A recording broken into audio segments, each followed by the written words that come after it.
नाज़रीन, सियासत और साजिश के साथ मुईद पीरज़ादा और फवाद चौधरी आपकी खिदमत में हाजिर है। मैं हूँ इस्लामाबाद में, फवाद चौधरी लंदन से हमें ज्वाइन कर रहे हैं।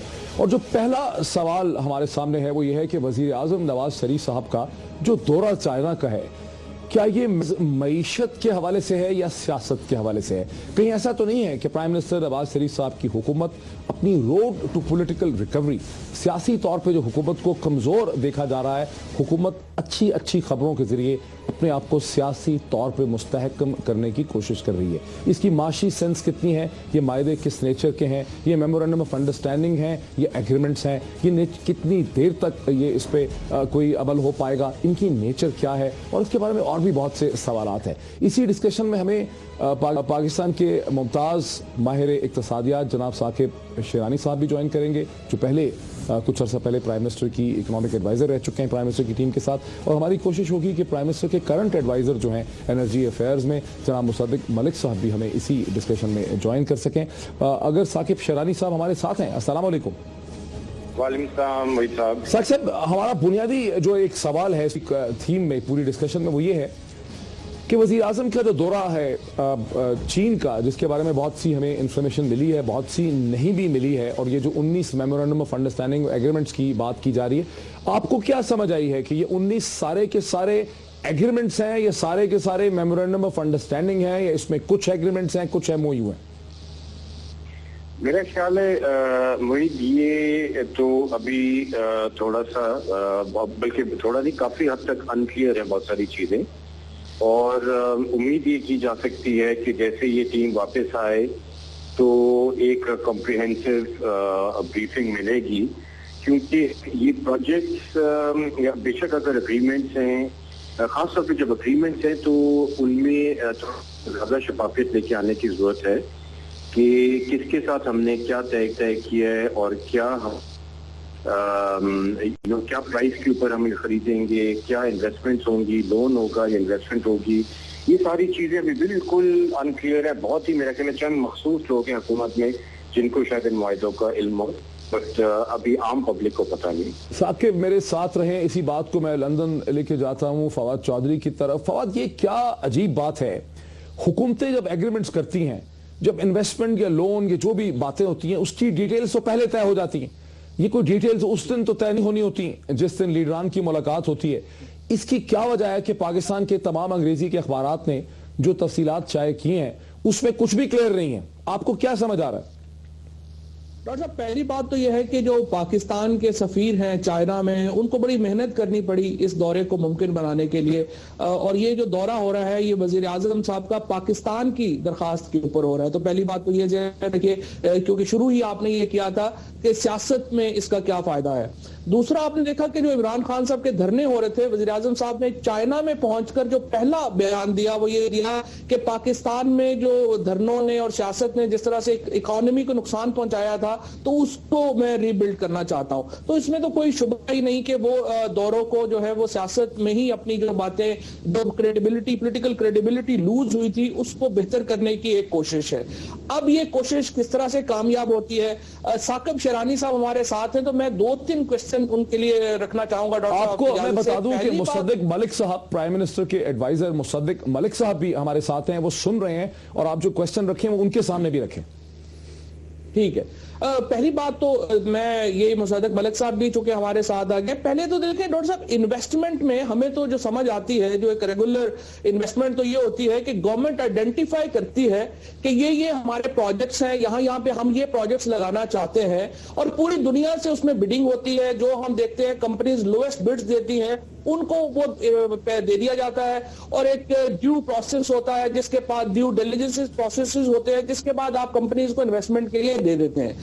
अब ये जो चाइना की इन्वेस्टमेंट है, जिसको प्राइम मिनिस्टर साहब ने भी बार बार बताया हमें कि $34 बिलियन की इन्वेस्टमेंट आ रही है। पहली बात तो ये है कि 27% जो डॉलर्स में रिटर्न है वो गारंटीड किया गया है। और हमारे प्रोग्राम में मिफ्ता इस्माइल साहब आए थे, उन्होंने भी इसको कंफर्म किया, जुबैर साहब ने भी कंफर्म किया, और डॉक्टर मुसद्दक साहब भी शायद हमें कंफर्म ही करेंगे कि 27% की एक जो कह लें कि अगर आपने $100 लगाए हैं तो $27 सालाना की आपको गारंटीड हुकूमत पाकिस्तान गारंटी दे रही है कि आप वो वापस लेंगे। अब इन्वेस्टमेंट में तो रिस्क होता है, इसमें तो रिस्क ही नहीं है, लिहाजा हम इसको किस तरह से इन्वेस्टमेंट डिक्लेयर कर सकते हैं जबकि ये सीधा सीधा कर्जा है। दूसरा, डॉक्टर मुसद्दक साहब ये बताइए कि आप 14 महीने आप एनर्जी मिनिस्ट्री में हो गए हैं, 3 महीने पहले आप पावर के, उससे पहले भी आप एनर्जी टीम में रहे हैं, आपको हो गए हैं इन्वेस्टमेंट में। हमारे 1 मेगावाट का आज ये 6000 मेगावाट। अच्छा, आपकी लाइन भी थोड़ी खराब हो रही है। जो सवाल आपने उठाए हैं फवाद, मेरे साथ रहिए। इन्हीं सवालात को मैं समझता हूं कि हमें मुसद्दिक मलिक साहब की तरफ थ्रो करना चाहिए। मुसद्दिक साहब, दो बड़े बर्निंग सवाल लोगों के जहनों में है। एक तो यह है कि कंपैटिटिव बिडिंग क्यों नहीं हुई? अगर $34 बिलियन $34 बिलियन की इन्वेस्टमेंट की बात हो रही है तो एक बड़ी ट्रांसपेरेंट कंपैटिटिव बिडिंग होनी चाहिए थी। वो बिडिंग हमें होते कोई नजर यहां पे नहीं आई है। दूसरी बात है कि अगर इसमें कोई किसी भी किस्म की गारंटेड इक्विटी रिटर्न है, 27% है, ये 25% है, ये 20% है, तो फिर इसको इन्वेस्टमेंट कैसे कहा जा रहा है? ये फिर क्या है? जी बिल्कुल, पहले तो बहुत शुक्रिया, आपने मुझे बुलाया और बड़े हफ्ते बाद आज आपसे दोबारा बातचीत हो रही है। Thank you sir. देखिए, ये बहुत अच्छा कि आपने सवाल उठा दिया, क्योंकि लोगों के दिमाग में ये एक है, थोड़ा सा शुबा है जिसे क्लियर करना बहुत जरूरी है। तो पहले तो मैं ये वाज़ेह करना चाहूंगा कि ये सिर्फ इन्वेस्टमेंट है और कुछ नहीं है। अच्छा, अब मैं आपको बताता हूँ वो कैसे है।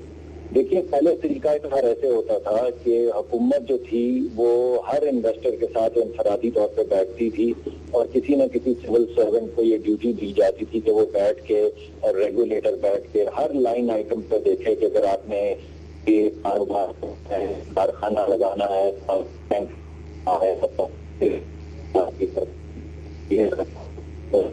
दिया जा सके।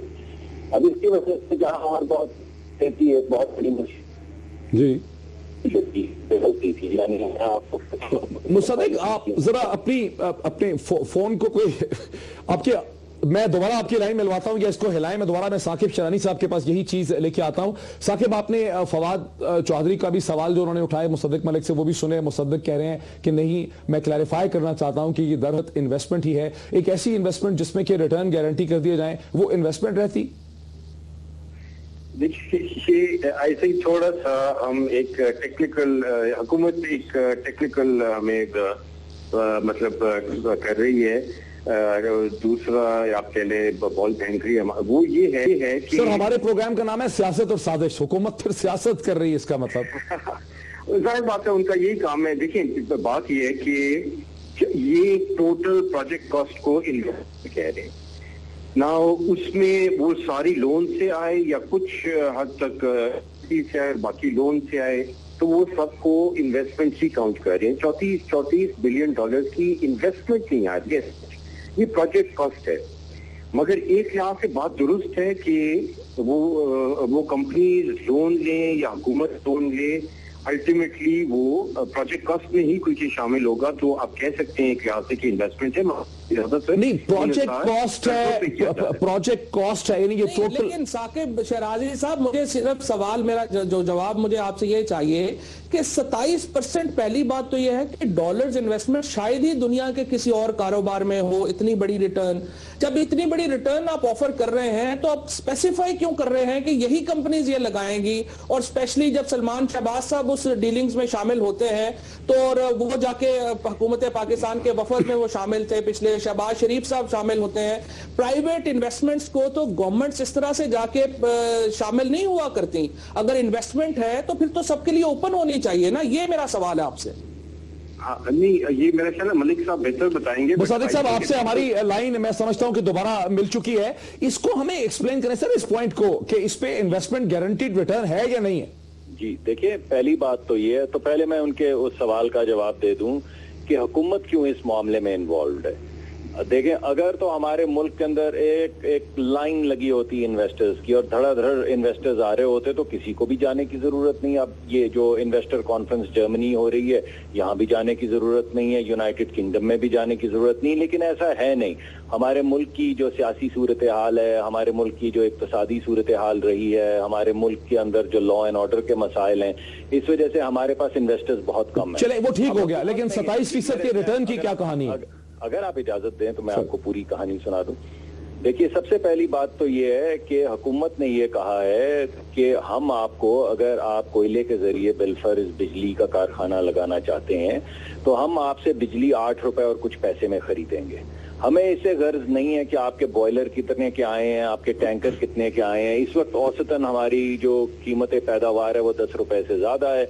हमने बोला कि हम 8 रुपए, 8.25 रुपए आपको देंगे, आप बिजली बनाएं और हमें बिजली बेचें, और हम आपको गारंटी करते हैं कि हम आपसे ये बिजली खरीदेंगे।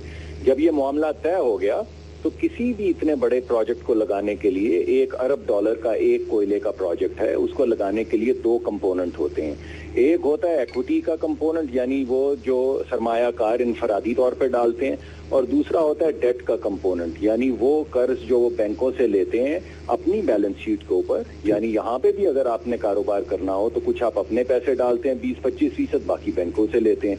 तो हुकूमत ने चाइना के साथ ये तय किया कि देखिए, आप हम पे इतनी मेहरबानी कीजिए कि अगर हमारे इन्वेस्टर्स जो हैं वो चीन से आए या चीनी टेक्नोलॉजी को इस्तेमाल करें या चीनी ईपीसी कॉन्ट्रैक्टिंग कर रहे हो, तो उनको जो इस 30-40 अरब रुपए के कर्जे की जरूरत है, आप उनको ये कर्जा फराहम कर दें। हम आपको ये बता रहे हैं कि हमारे पास ये प्रोजेक्ट्स हैं, ये सरकार की अव्वलीन तरजीह हैं, इसके ऊपर हम 8 रुपए से में 8.25 रुपए में बिजली खरीदेंगे। अब जो मर्जी इन्वेस्टर आ जाए, चाहे वो एक कंपनी हो, 2 हो।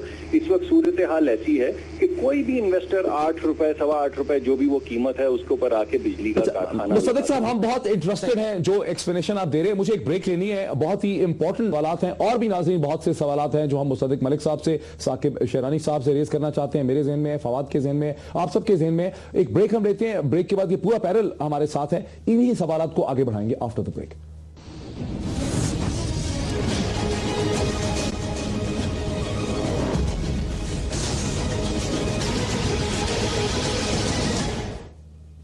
नाज़रीन, वेलकम बैक। सवालात का सिलसिला वहीं से जोड़ते हैं जहां से टूटा था, और मैं सीधा चलता हूं मुसद्दिक मलिक साहब के पास। और मुसद्दिक मलिक साहब, आपको ये भी बताऊं कि ट्रांसपेरेंसी इंटरनेशनल के आदिल गिलानी साहब भी हमें फोन पे ज्वाइन कर चुके हैं, वो भी सुन रहे हैं। उनके पास भी एक आध सवाल है आपसे पूछने के लिए। मैं बहुत ही क्विकली ये समझना चाहता हूं, आपने बहुत लंबा एक्सप्लेन तो किया, लेकिन आप बार बार लोन्स की तरफ जब इशारा कह रहे हैं, आप कह रहे हैं कि चाइनीज गवर्नमेंट से रिक्वेस्ट की गई कि वो लोन्स दें, इसको आप कैटेगराइज क्या करते हैं? ये चाइनीज कंपनीज की इन्वेस्टमेंट है या ये लोन्स हैं? देखिए, चाइनीज हुकूमत जो है, वो लोग जो हमारे मुल्क में इन्वेस्टमेंट कर रहे हैं उनको लोन दे रही है। वो लोग कौन है? वो आइडेंटिफाई हुए हैं कोई? सर, अभी तक तो अखबारों में डिटेल नहीं आई, वो कौन लोग हैं? जी, अभी वो कंपनियां जो हैं उन्होंने, जिस तरह आप कह रहे हैं कि एक प्रोसेस है, एक ट्रांसपेरेंसी के जरिए हमें चलना चाहिए।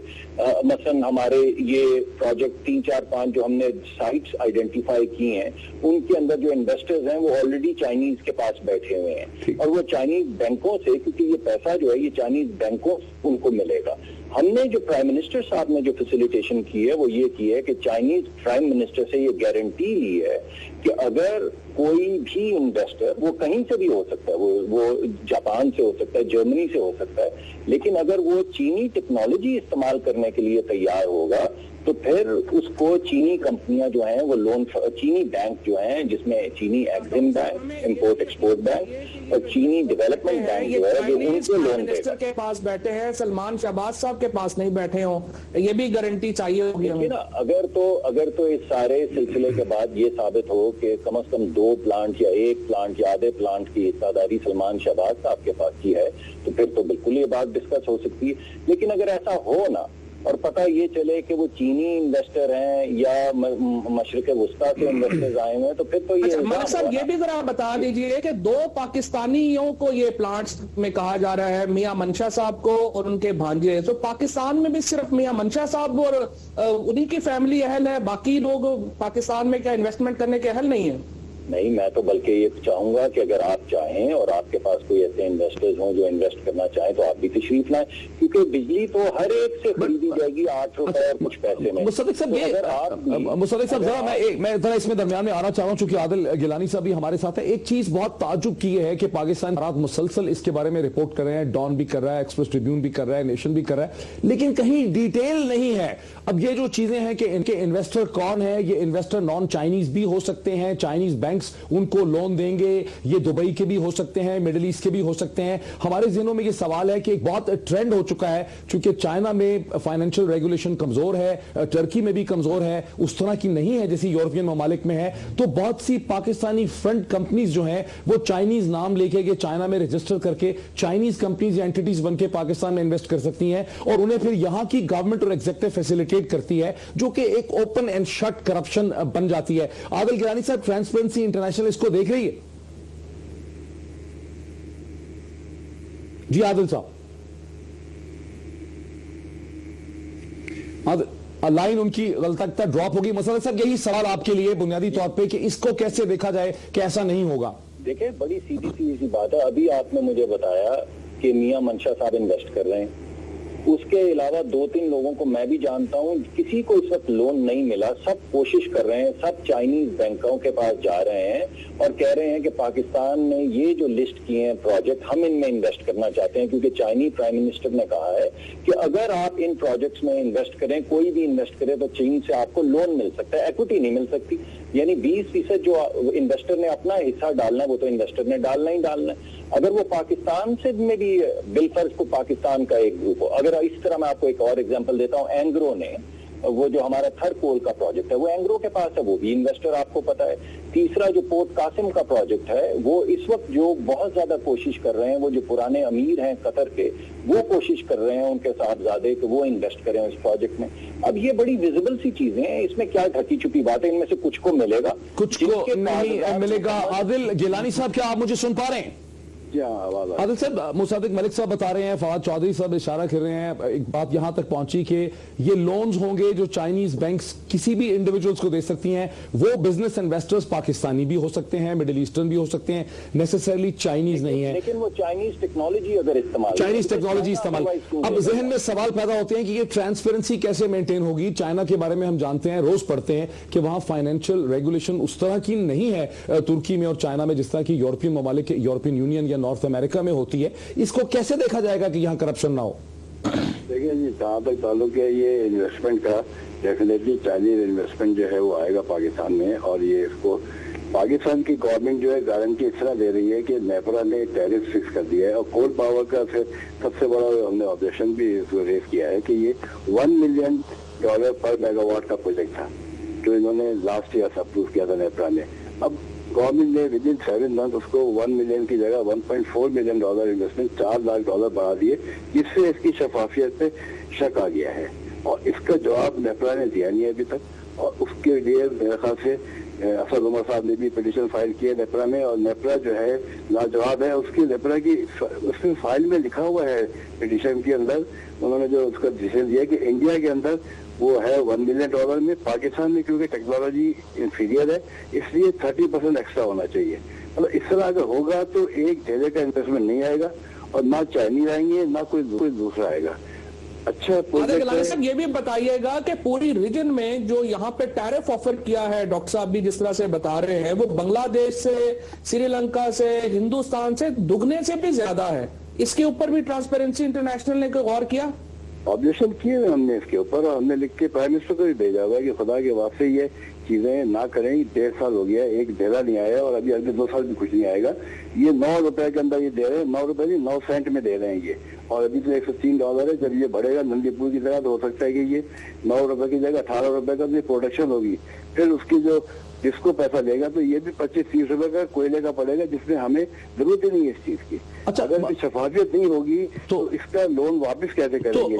मुसद्दिक साहब, अगर मैं आपकी तरफ आ सकूं, मुसद्दिक मलिक साहब, हमने इसमें देखा कि नवाज शरीफ साहब ने रिक्वेस्ट की कि कायदे आज़म सोलर पार्क में, ये अखबारात में छपा है कि वहां पर भी चाइनीज इन्वेस्टमेंट जो है वो होनी चाहिए। कल एक सोलर बिजनेस, जो सोलर पैनल का बिजनेस करने वाली कंपनी है, उनके एग्जेक्टिव से मेरी बात हो रही थी। वो कह रहे थे कि गवर्नमेंट जो है वो 30% सोलर पैनल्स के ऊपर टैक्स या ड्यूटी जो है लगाने लगी है, जो इससे पहले नहीं थी, और दुनिया में अक्सर जगहों पे सोलर पैनल पे नहीं है। एक ऐसा मुल्क जहां पे लोग अब घरों में भी सोलर पैनल लगाने लगे हैं, एक एक दो पैनल जगह जगह लगा रहे हैं फैक्ट्रीज पे, वहां पर हुकूमत टैक्स लगा रही है, साथ चाइनीज कंपनी को कह रही है यहां पे प्रोड्यूस करें। इसकी जो सेंस और इसकी जो ट्रांसपेरेंसी है, इस पर कुछ आपको जाती तौर पर ताजुब नहीं है? जी, तो मैं पहले तो वो बात कर दूं जो पहले चल रही थी। तो एक बात तो वाज़ेह हो गई कि हुकूमत लोन नहीं ले रही, ये इन्वेस्टर्स को लोन दे रहे हैं चीनी बैंक, और इन्वेस्टर्स यहाँ पर आके इन्वेस्ट कर रहे हैं, ये वाज़ेह हो गई। अब दूसरी बात आ गई टैरिफ की। आपने कहा बहुत ज्यादा टैरिफ दे दिया। देखें 26 रुपए वाली ये थोड़ी सी एग्जैजरेशन है, लेकिन चलें, वो क्या कहते हैं कि कुछ बढ़ा भी देते हैं वो ज़ेब-ए-दास्तां के लिए। कोई बात नहीं कि आपने कह दी, हमने सुन ली, और आपने अपील भी किया हुआ है नेपरा के पास। पहली बात तो ये कि नेपरा ये टैरिफ डिटरमिन करता है, हुकूमत तो ये टैरिफ डिटरमिन करती नहीं। दूसरी बात ये है कि अगर आपकी बात ठीक है कि यहाँ पे कुछ 100-200% इन्वेस्टमेंट पे रिटर्न दिया जाए, तो भाई फिर लाइन क्यों नहीं लगी लोगों की अभी तक? लोग क्यों नहीं, जिन यूरोपियंस का और अमरीकियों का आप जिक्र कर रहे हैं कि बेहतरीन टेक्नोलॉजी है, उन लोगों ने आके अभी तक क्यों इन्वेस्टमेंट नहीं की?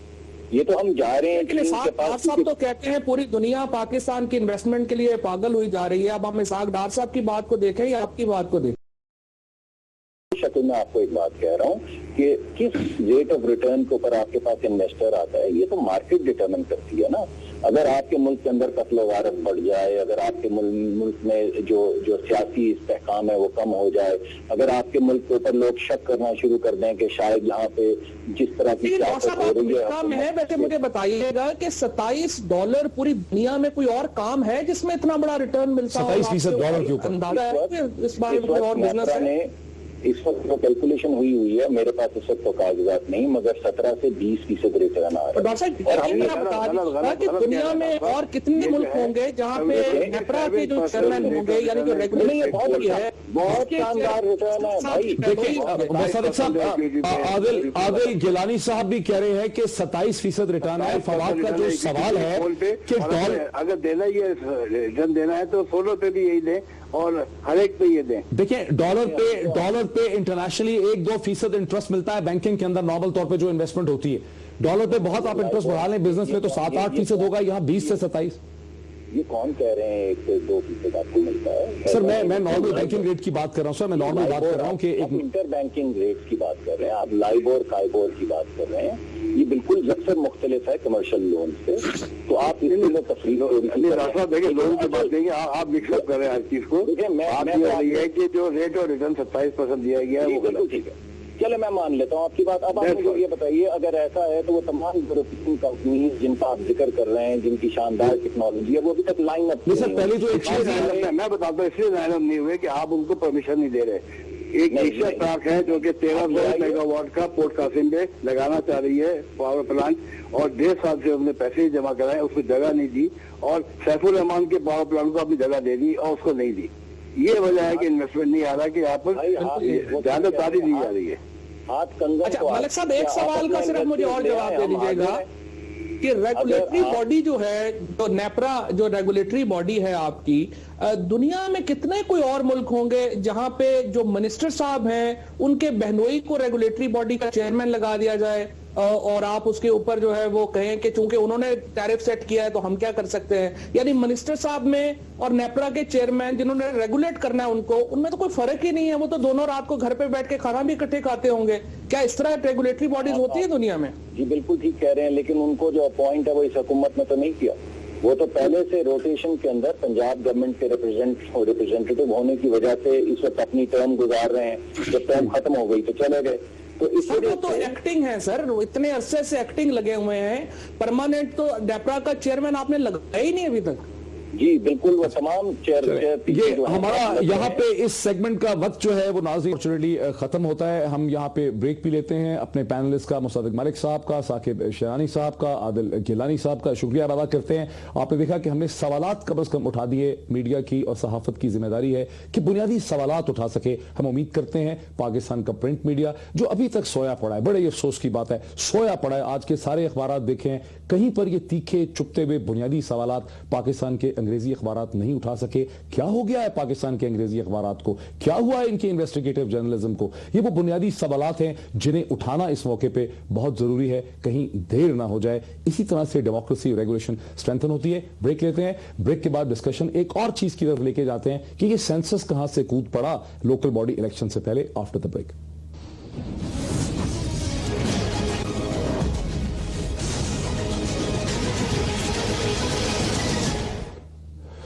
नाज़रीन, वेलकम बैक। प्रोग्राम का आखिरी सेगमेंट है। बात को हम आगे बढ़ाते हैं। आज की डिस्कशन का आगाज हमने ये कह के किया था मैंने, कैसा लगता है कि प्राइम मिनिस्टर नवाज शरीफ साहब की हुकूमत जो सियासी तौर पे जिसको एक धचका लगा, जिसका पावर का स्ट्रक्चर तो महफूज रहा, लेकिन सियासी तौर पे उसकी मकबूलियत में बहुत कमी हुई। और ऐसा लग रहा है कि नवाज शरीफ साहब की हुकूमत, PMLN की हुकूमत एक रोड टू पॉलिटिकल रिकवरी की कोशिश कर रही है। इसीलिए हमने चाइना को डिस्कस किया कि वो सियासी तौर पे उसको सेल किया जा रहा है इस विजिट को, या उसकी इकोनॉमिक सेंस जो है वो क्लियर है, और वो उसकी इकोनॉमिक सेंस क्या निकलेगी उसमें हमने तीखे जरूरी सवाल जो है उठाएं। अब एक और बड़ा इंपॉर्टेंट सवाल सामने आया है, आपको अखबारात से पता चला होगा कि इलेक्शन कमीशन ऑफ पाकिस्तान ये कह रहा है कि लोकल बॉडीज के इलेक्शन से पहले पाकिस्तान में सेंसस कराने की जरूरत है। इसका मतलब यह है कि अगर सेंसस वाकई बात मान ली जाए तो फिर लोकल बॉडीज इलेक्शन, जिसकी तवक्को थी कि अगले चंद महीनों में हो सकेंगे और जिसकी बहुत ज़रूरत थी मौजूदा सियासी हालात में, जबकि 2013 के इंतखाबात के बारे में शदीद शकूक पाए जाते हैं, ऐसे लोकल बॉडीज इलेक्शंस को एक गैर मुइना मुद्दत के लिए डिले किया जा सकता है।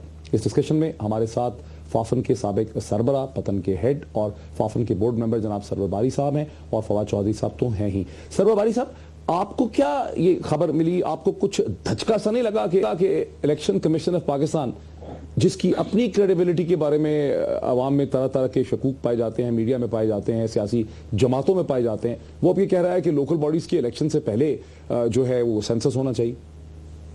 देखिए, मुझे कोई खास धचका नहीं लगा, क्योंकि जो भी इसमें इन्वॉल्व रहे हैं, हम देख रहे हैं कि 2008 के बाद मुसलसल पाकिस्तान के अवाम के साथ एक मजाक किया जा रहा है, और जो मुकामी हुकूमतों के इंतखाबात हैं उनको किसी न किसी बहाने से डिले करने की साजिश होती रही है, और काफी हद तक वो कामयाब भी रहे।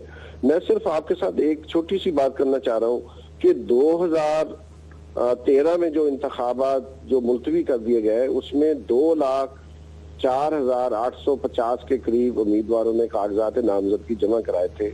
इलेक्शन कैंपेन चल रही थी, और बिल्कुल जब इलेक्शन होने वाले थे, पोलिंग होने वाली थी, तो उस वक्त जनाब ये हुआ कि जनाब इलेक्शन पोस्टपोन हो गए, और उसको भी साल से ज्यादा गुजर चुका है। अभी भी जो सियासी जमातें बस इक़्तिदार हैं, चाहे पीपल्स पार्टी हो, पाकिस्तान मुस्लिम लीग नवाज हो, चार्टर ऑफ डेमोक्रेसी का शिक नंबर 10 और मुस्लिम लीग का जो इलेक्शन का मैनिफेस्टो 2008-2013 देखे, उसमें बहुत ही वाज़ेह तौर पर इन्होंने वादे किए थे, लेकिन ये तमाम वादे जो है वो इफा नहीं हो रहे।